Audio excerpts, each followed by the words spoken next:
朋友们，在我们成长的道路上呢，每个人多多少少都会有被别人伤害和做过一些伤害到别人的行为。伤害的程度和你或对方的意识状态有关，有轻微的，也有严重的，甚至可能是差点失去生命的。当有人做了一些伤害到你，或者你认为伤害了你的行为时，你就会对他产生仇恨式的痛恨心理。而对方如果觉得真的伤害到你了，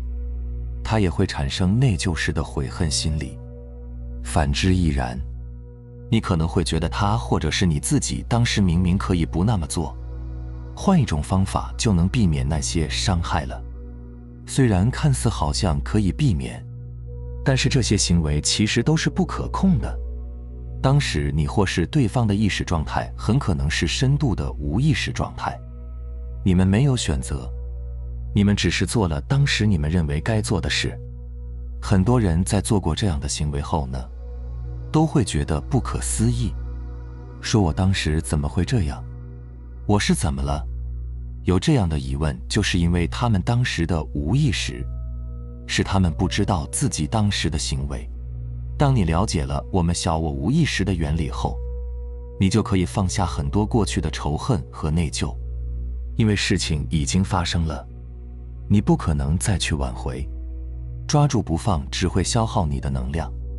让自己处于痛苦之中，还会巩固你的我执，加强小我的身份。当然，在外在层面，你还是要对你的行为负责的，或者如果是他人造成的话，对方也会尝到他们无意识的果。我们这里说的放下，指的是心理层面的放下，因为你不原谅他人和自己，就只会加强你的小我，把你拖入无意识，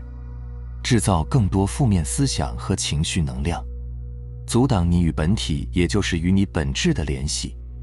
就好比你晚上在温暖的被窝当中，心里却还在想着别人对你做过的事，想着让你怒火的事，让你睡不着，而你所憎恨的人却睡得很香。这就是你放不下仇恨和内疚很形象的比喻，它们其实就是你头脑中的一些思想、一些想法而已。而要想放下对自己和他人的内疚与仇恨，你就必须保持意识的临在，不从当中寻求自我感，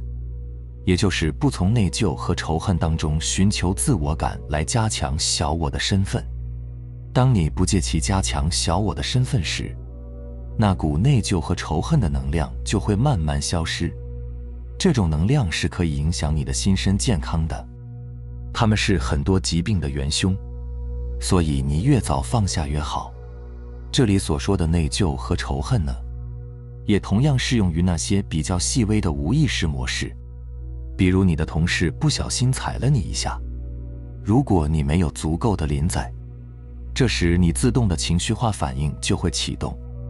在你之内瞬间会升起一股厌恶的能量，你可能会当场指责对方一番，或者在心里暗暗地骂道：走路不长眼睛。如果你是踩人的一方，你可能就会产生一些内疚的想法。类似这样的无意识反应有很多，越是细微平常的，越不容易发现。这些都可以是仇恨和内疚的缩小版。当然，深度的内疚和仇恨呢，要想放下是很难的，它们已经成为你自我感的一部分了。你可以运用我们之前提到过的方法，运用合适的方式来觉察那些内疚和仇恨的能量。在你一次次有意识的洗礼后，它们的能量便会慢慢的削弱，最后转化为深沉的临在。明白了吗？